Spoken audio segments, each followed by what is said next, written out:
Welcome to another episode of Whitetail Rendezvous, coming to you 6 days a week as we interview whitetail experts and hear their traditions and personal stories of the hunt. Learn more about the latest gear, discover proven tips, and the latest strategies so you can make your next hunt a success. Now, here's your host, Bruce Hutchin.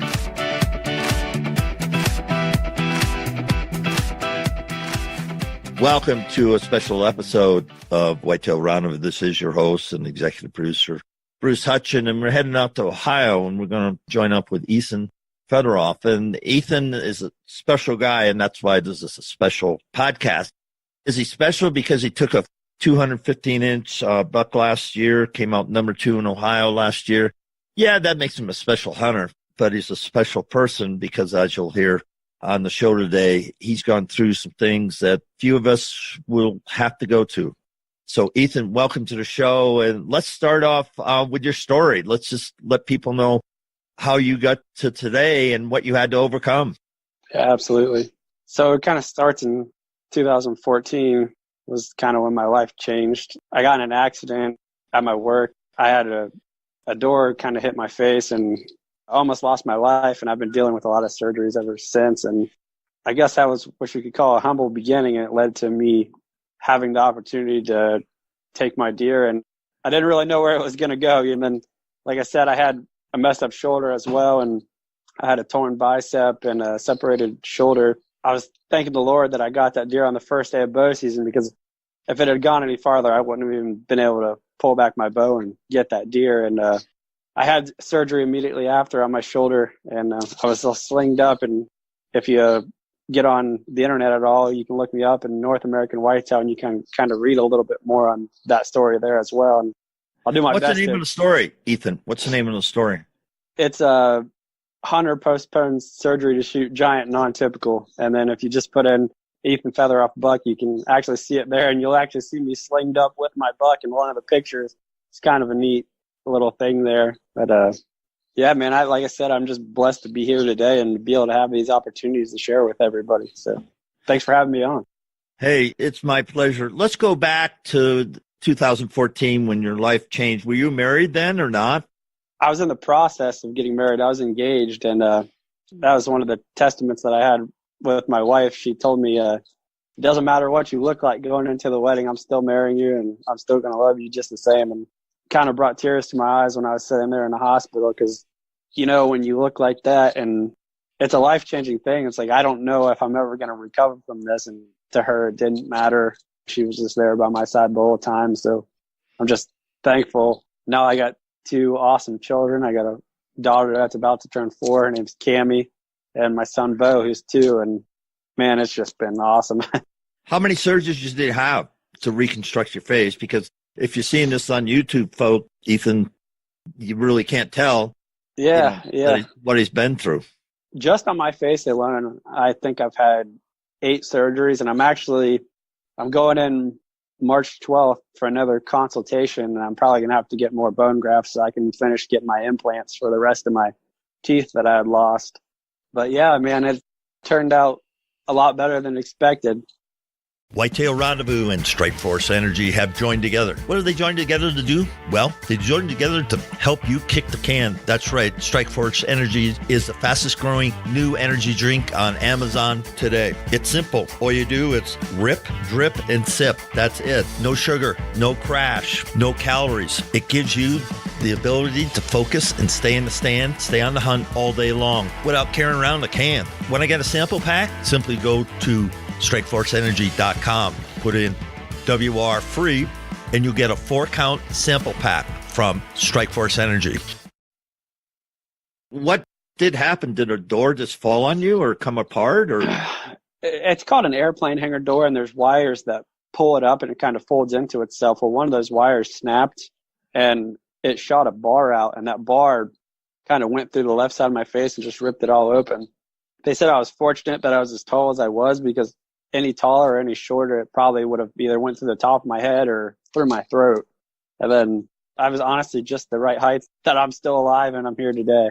So thank God for that. I think the big guy upstairs has something to do with that. That's my take of it. You know, absolutely, man. There's a reason for everything, and sometimes we don't understand it. But as you've shared, because of your surgeries, you had a lot to overcome. Then all of a sudden you tore your bicep, your shoulder went, but you still went deer hunting. Let's start telling the story about your wonderful buck and how you knew he was there.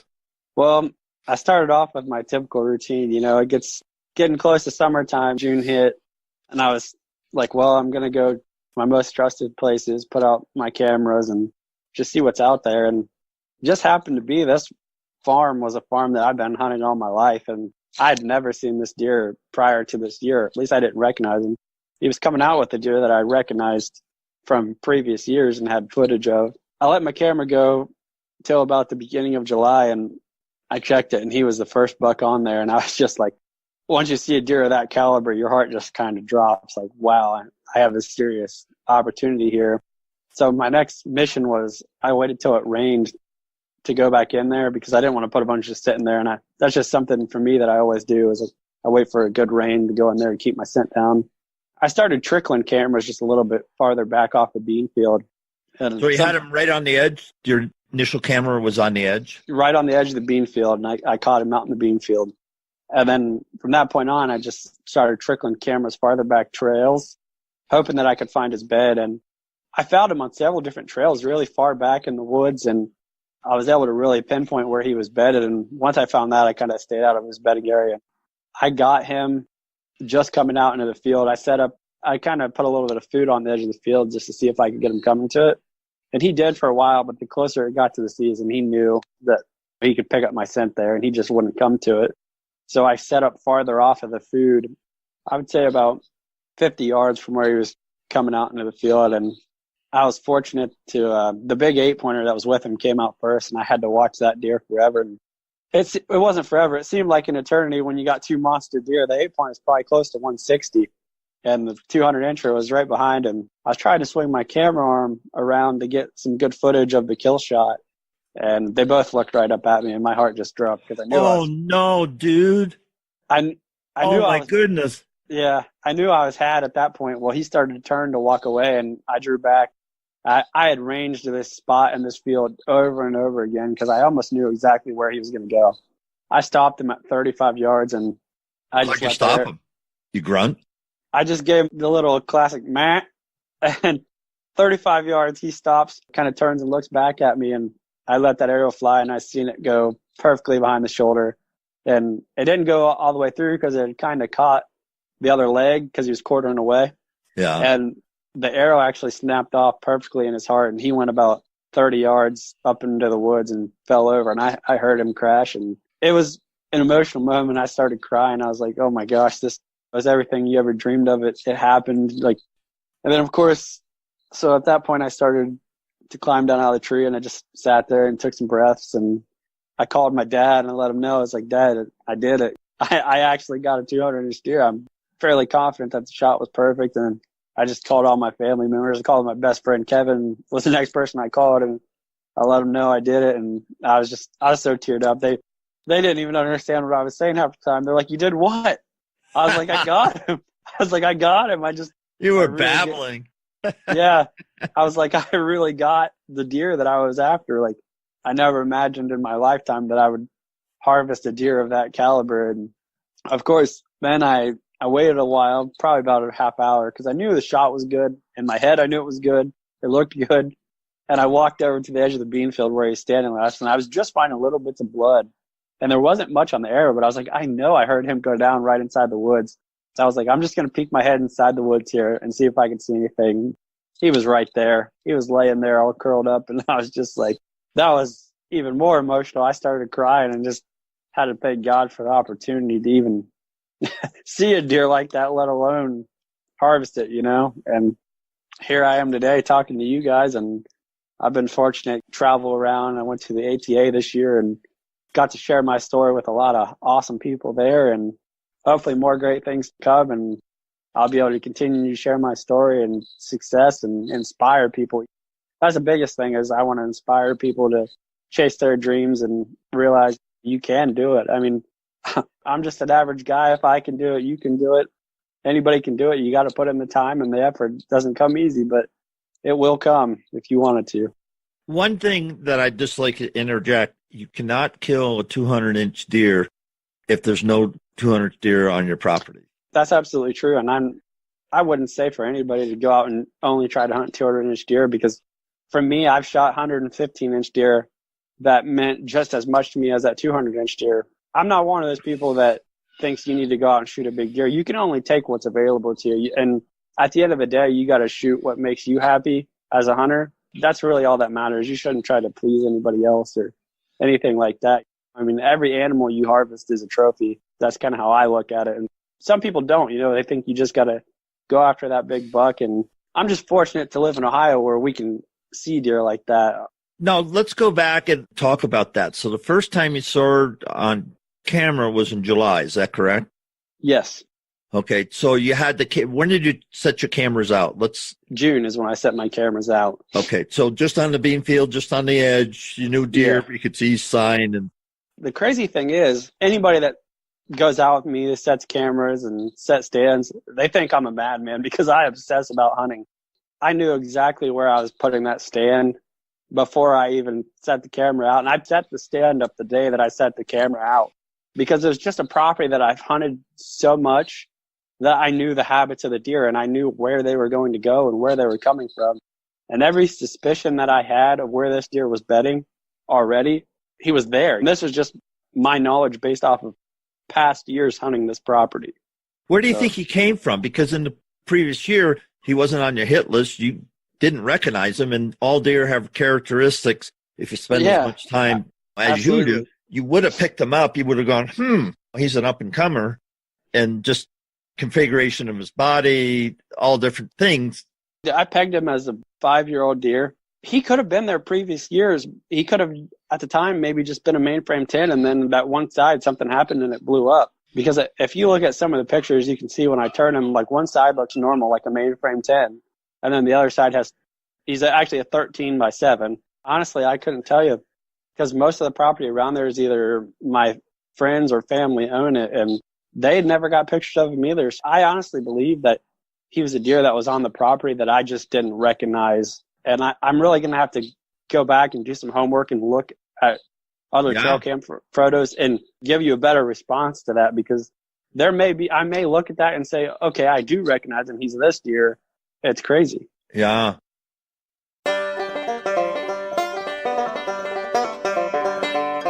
Hey, whitetail hunters, we're on the lookout for some great whitetail rendezvous success stories. If you listen to 1 or 100 Whitetail Rendezvous podcasts and learned an insight from an episode that upped your confidence or success while hunting whitetails, and you feel your story is something that other hunters could learn from, we'd love for you to share your story. If you're interested in sharing your story, let me know by sending me an email to whitetailrendezvous@gmail.com or reach out to me on social media, Facebook, Instagram, Twitter, or LinkedIn. Just message me there and I'll get in touch. Again, please send me an email to whitetailrendezvous.com and I'll contact you. We'll be sharing your story with all of the Whitetail Rendezvous community. And just wait. For the first 40 hunters that share their story, there'll be a surprise bonus for each of you. It's our way of saying thanks for helping the other hunters in the Whitetail Rendezvous community to be more successful this fall. Stay tuned for some exciting things coming from Whitetail Rendezvous this year.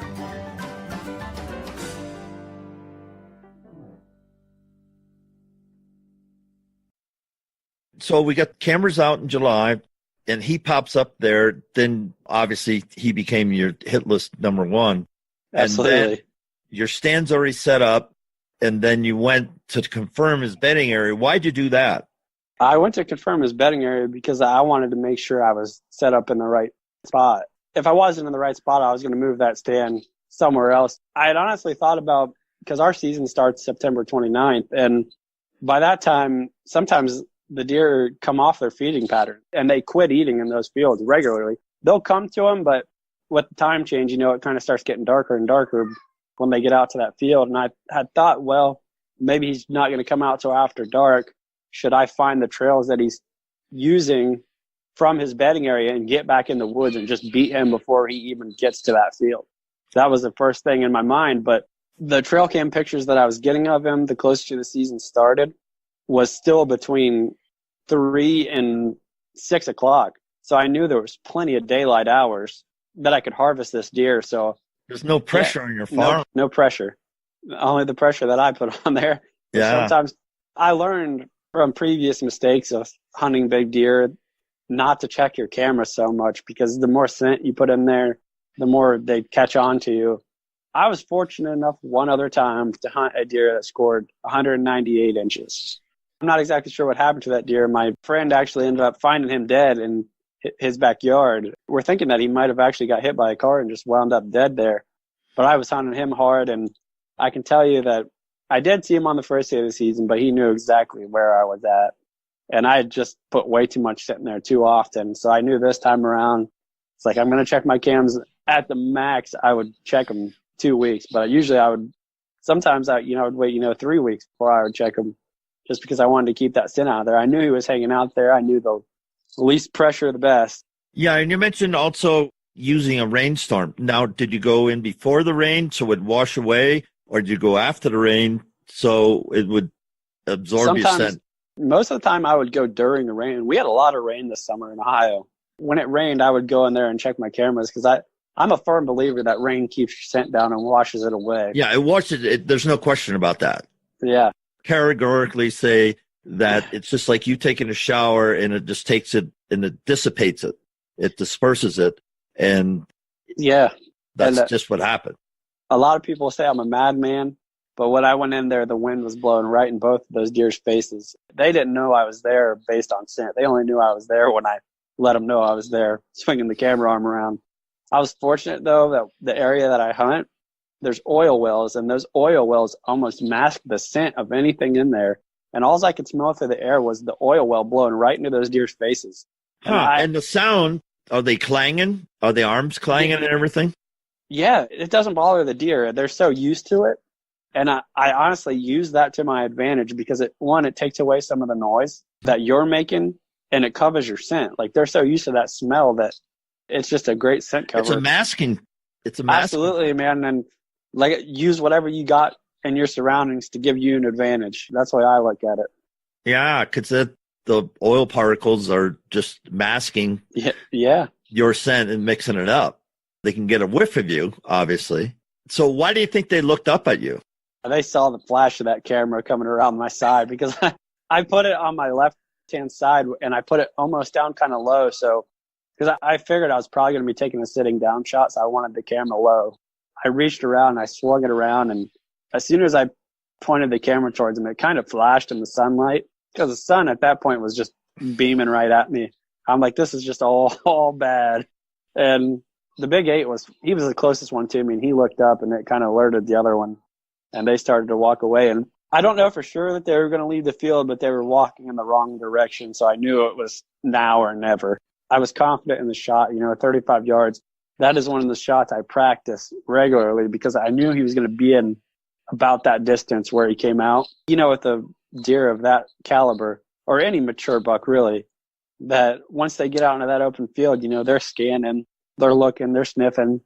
They want to see, what's going on out here. They're on full radar alert. Yeah, absolutely. Everything's going that can go. They've lived long enough to know that they can have surprises.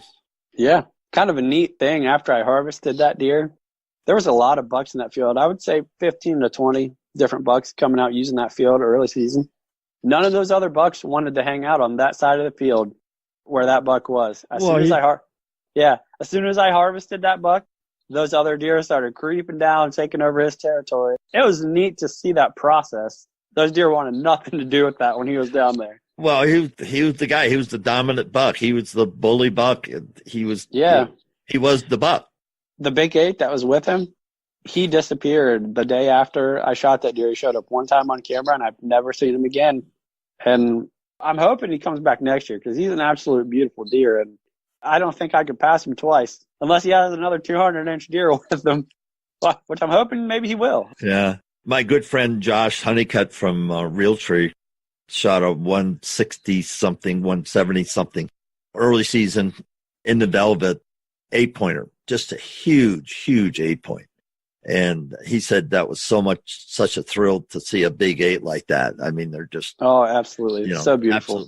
Just monsters. So you got your story, and then all of a sudden your world blew up because it got a little viral on social media. And then tell me about that.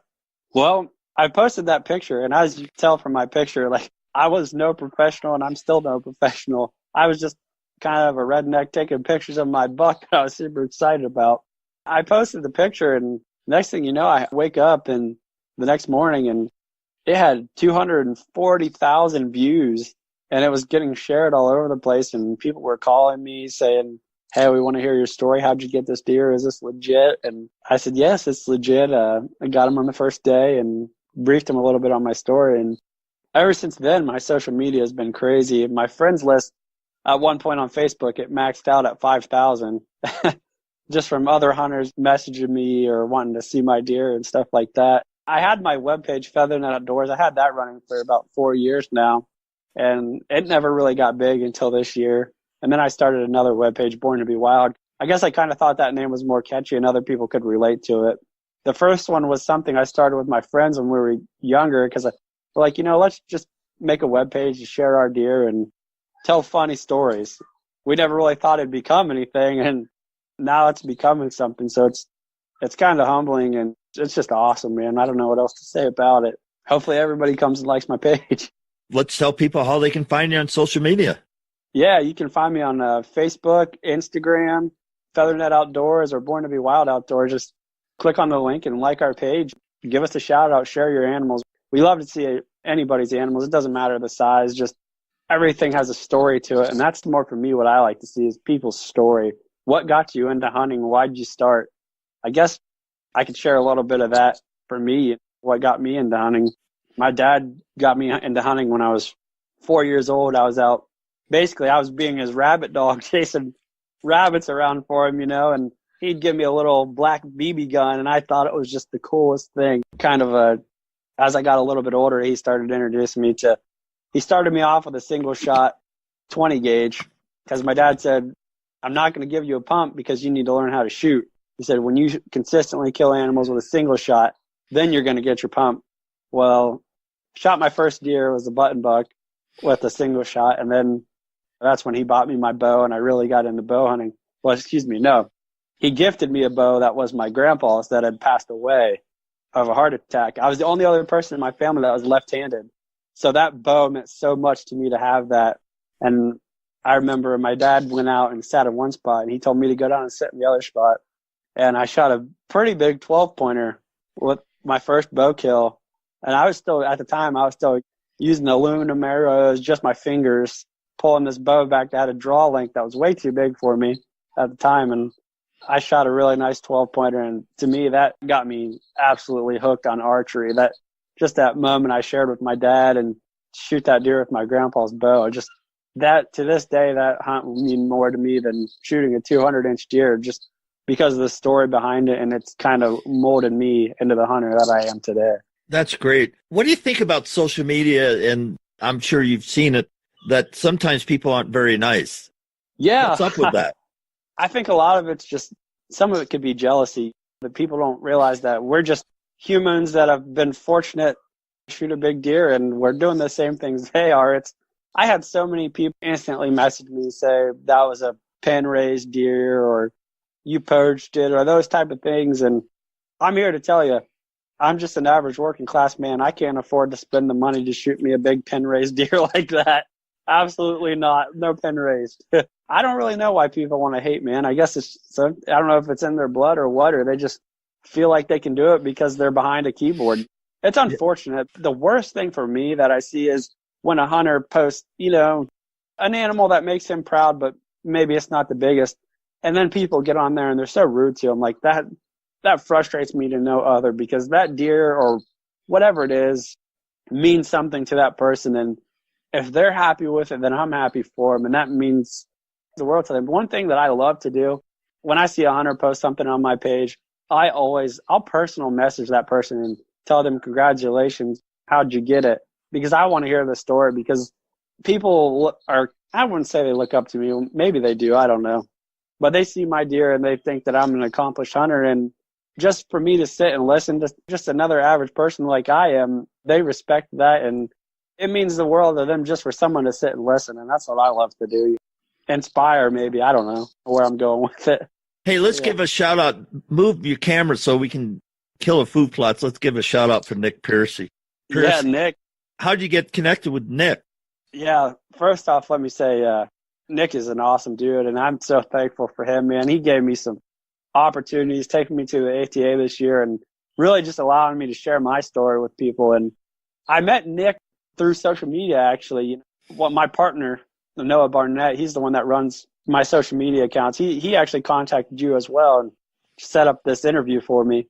I got to talking to Nick, and he said he had some partners here in Ohio, and he introduced me to them. And Nick came down here, and he actually met my family. He played with my kids and met my wife, and he actually came to my house. And to me, that meant a lot to me, just to have somebody that was going to be a potential sponsor, just a partner and friend of mine, just to come down and get to know me. It wasn't just about my deer. And like I said, that was awesome. And Nick sharing his story with me and where he came from and how he started. Very inspirational guy, man. He's inspired me to do so much. His team, like I said, I'll be with them March 17th, I believe, at the Ohio Deer and Turkey Expo. And hopefully I'm fortunate enough to share my story with some more people there. But yeah, if you guys don't know about Killer Food Plots, look them up, man. They got everything you need for food plots. They have scent sprays, all kinds of awesome products that can help you out. So yeah. That's kind of how I met Nick. Well, Nick, that one's for you, Nick.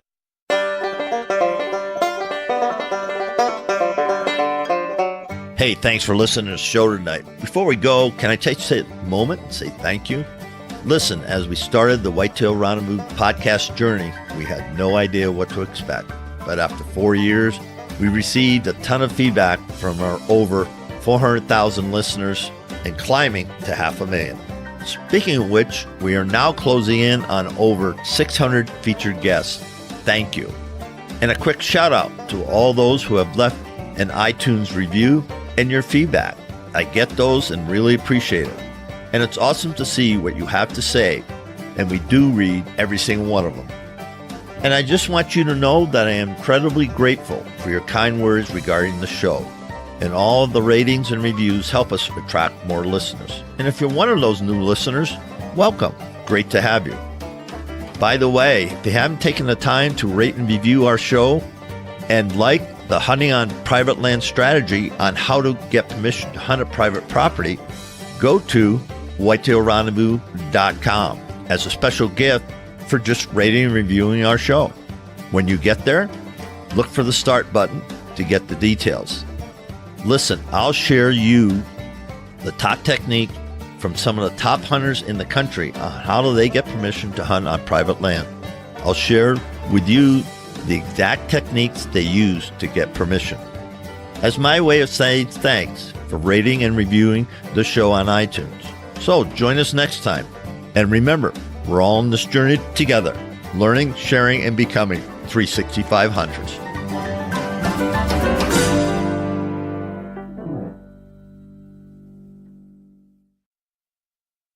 Is there anything you'd like to share before we close this up?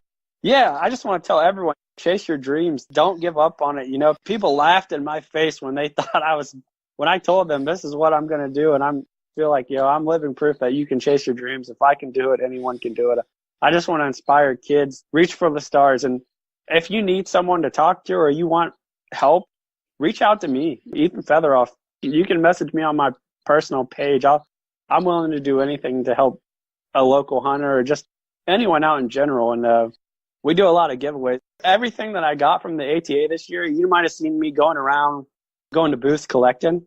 I gave everything that I had away because I just see so many local hunters around here, little kids, and I'm just like, I see them out shooting their bows and stuff, and I just go up and I'll give them something because just to see the smile on their face meant so much more than me having that product. That's what I want to do, is just give and inspire, I guess is what I'm trying to say. Thanks for having me on the show, man. This means the world to me.